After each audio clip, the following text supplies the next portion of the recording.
Good morning, friends. After a long gap, once again I am back, and today we are going to discuss something very important and very particular.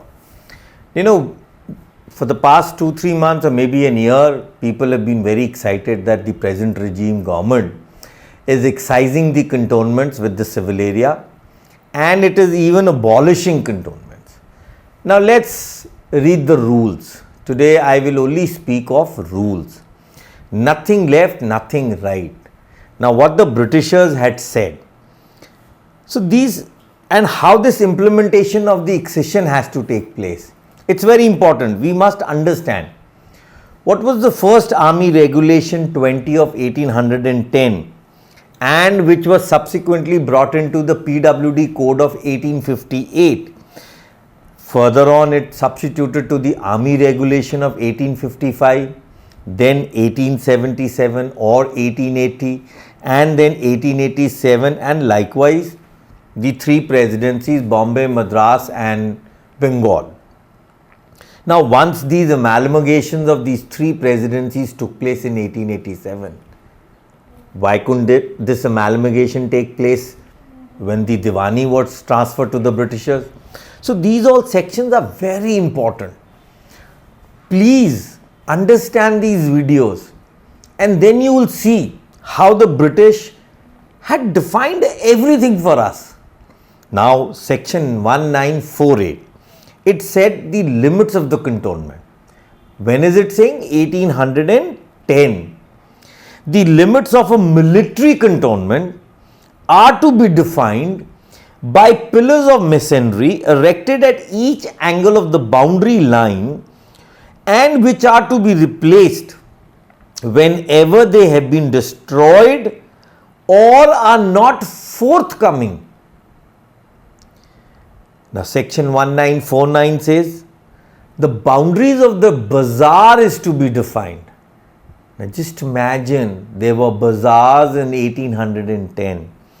The boundaries of Sadar Station and regimental bazaars and of any village within the limits of the cantonments are also to be defined by pillars of masonry, and all buildings erected beyond the proper boundaries or assigned limits are to be thrown down and the ruins removed at the expense of the proprietors.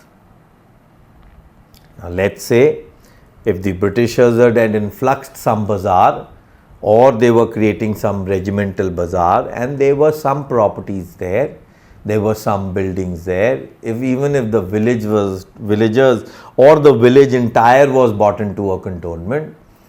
So these kind of resumptions had to be taken place, and the owner's entire property had to be demolished. What I am trying to say in these two sections is, it is clearly saying that even when the first cantonment was planned or made in Barrackpur, that is the Bengal presidency, it must be holding its boundary pillars of 1810. Now, if that notification is coming forth, it will simply tell you what was the military station and what was the cantonment boundary pillars. So this is where I have been always speaking of, that there is a separation. There is a military boundary pillar and there is a civil or a cantonment boundary pillar. On this very presumption, the today's cantonment civil area is being excised, but under Rule 2, Subpara 3 of CLA rules in 1937. Now, excision is being taken place under which rule? Of the 1937 CLA rules, and not of the 1810 regulation. What actually should have been done?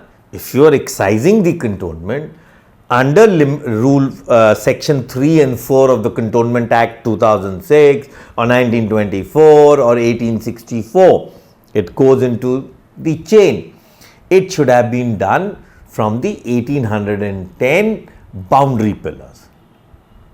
Nobody is willing to do it. Now let's read what the British definition of British India denoted. It said the territories which are or may become vested in Her Majesty by the Statute of 21 and 23 Victoria Chapter 106 entitled In Act for the Better Government in India, except in Singapore, Prince of Wales Island and things like this. So this is how British India was. So the rules were made by the Queen and then they were subjected for the betterment of the government. Now the word local government denotes the person or persons authorized by law to administer executive government in any part of British India. Now let's say we presume that India was a British territory or was maybe called a British India. Now what did the local government mean? It was run by the local administration at the local level.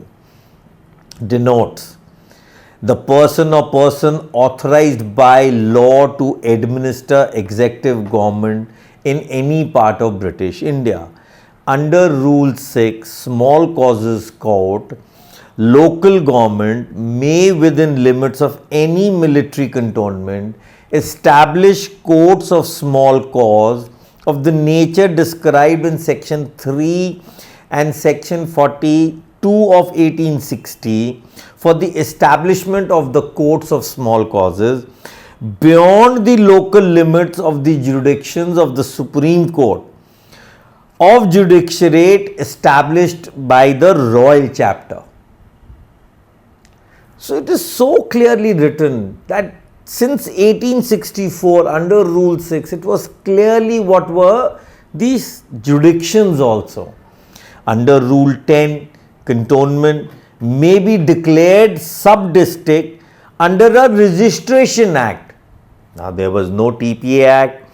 Any military cantonment may be declared by the local government to be a sub-district for the purpose of 1864 to provide registration assurance. The cantonment magistrate may be declared a deputy registrar.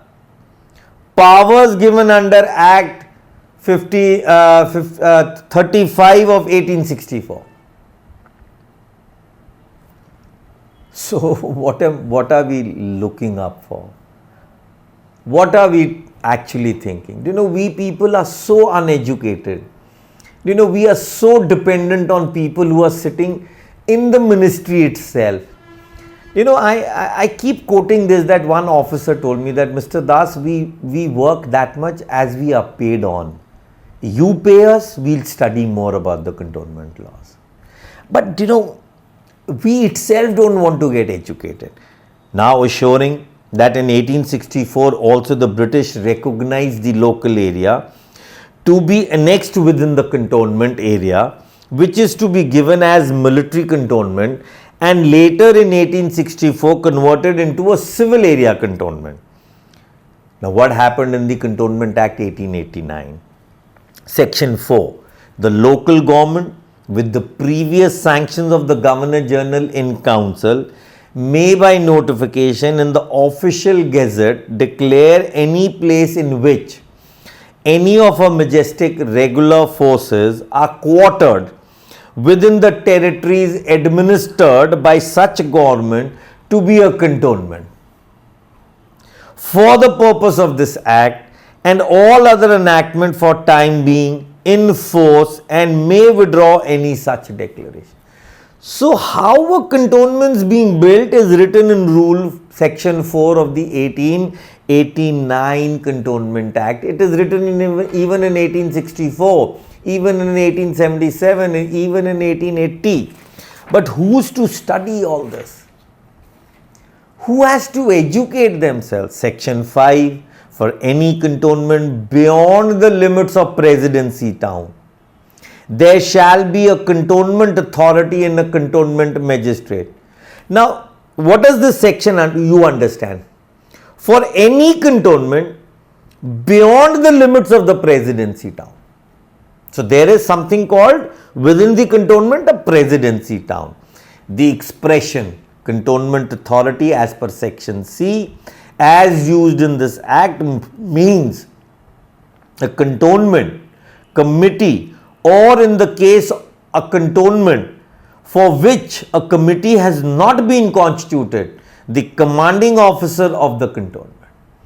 So there were some places where a committee was created, some places there was the commander or the station commander, whom we call now, was the boss of the cantonment. Section 6A, the cantonment authority shall be deemed to be a local authority as defined in the Local Authorities Loan Act 1879, the Cattle Trespass Act 1871, the Indian Telegraph Act 1885, and the Journal Clauses Act 1887.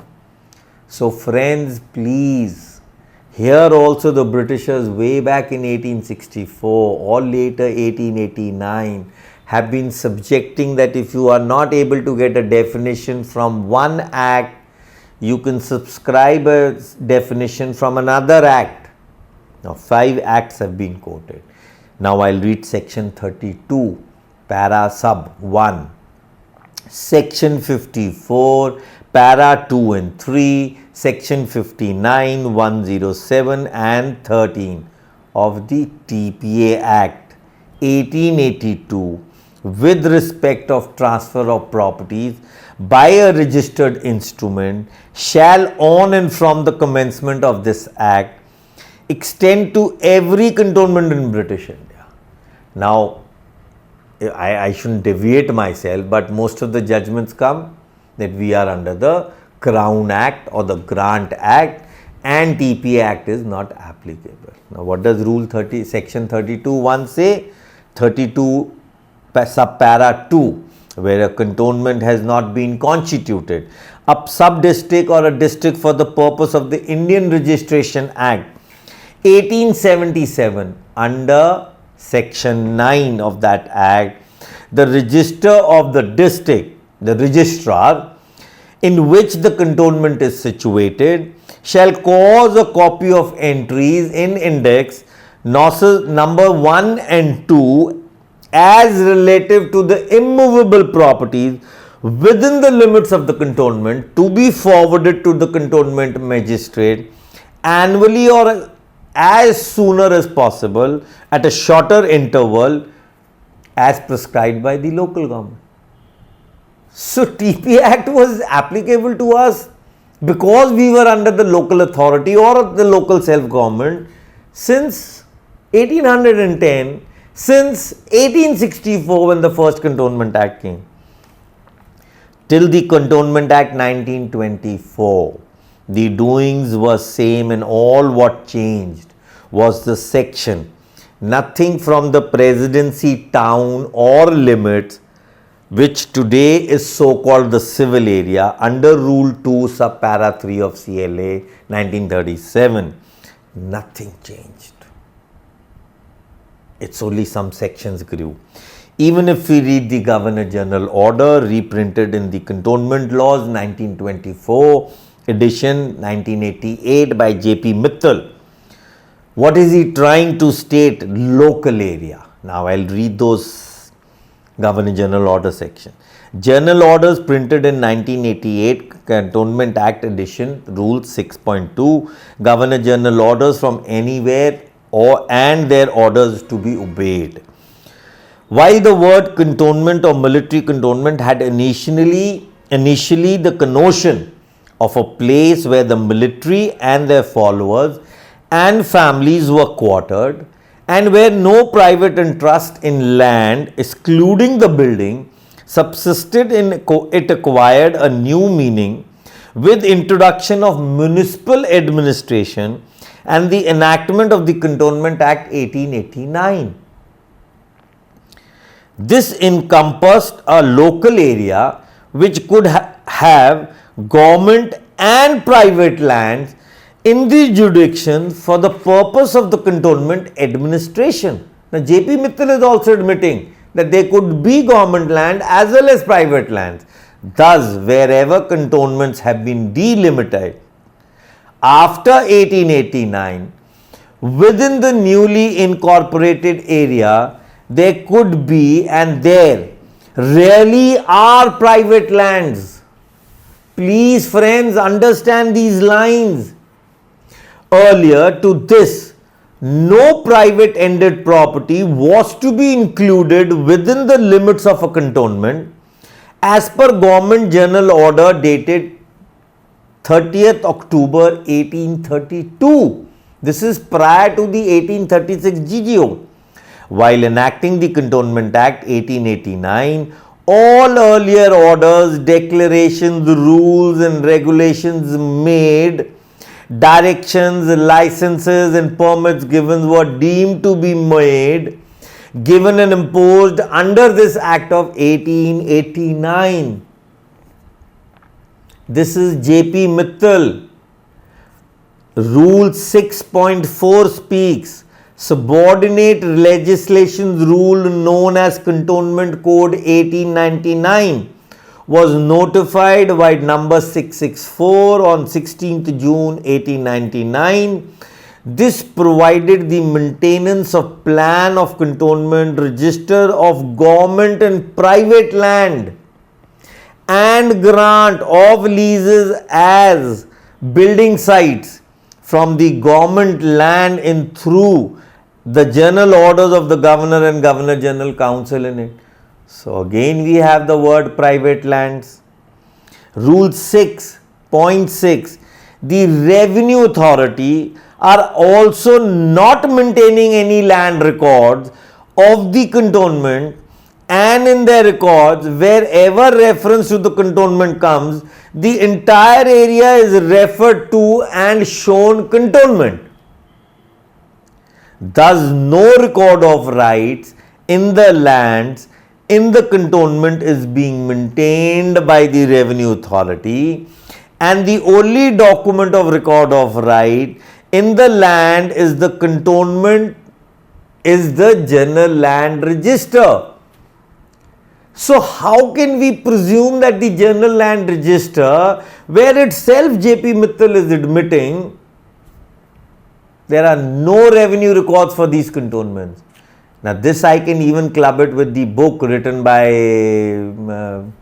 an Survey of India officer who clearly said that there were no surveys within the cantonments.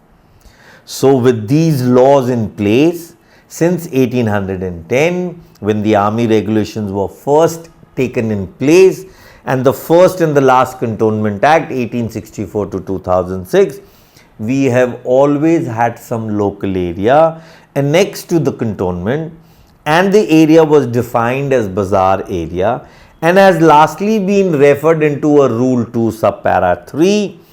So we should request the present regime of the government in place to make sure that what is being excised, the local area, the bazaar area, which as per the notification of 1810, and not that of the sub-rule 2 of subpara 3 of 1937.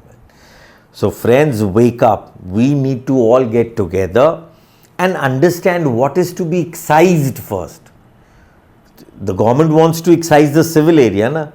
So let's ask, okay, under Cantonment Act 2006, section 3 and 4 and 7, under the Cantonment Board, under section 11 and section 89 and 112 and 251 and 354, the whole area should be excised and declared as freehold rights under the House Accommodation Act either, because that also speaks of something like this.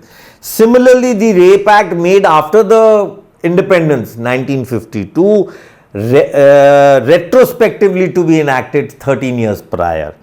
So these were freehold properties, not holding any revenue records. Now this is the area which we should look for excision.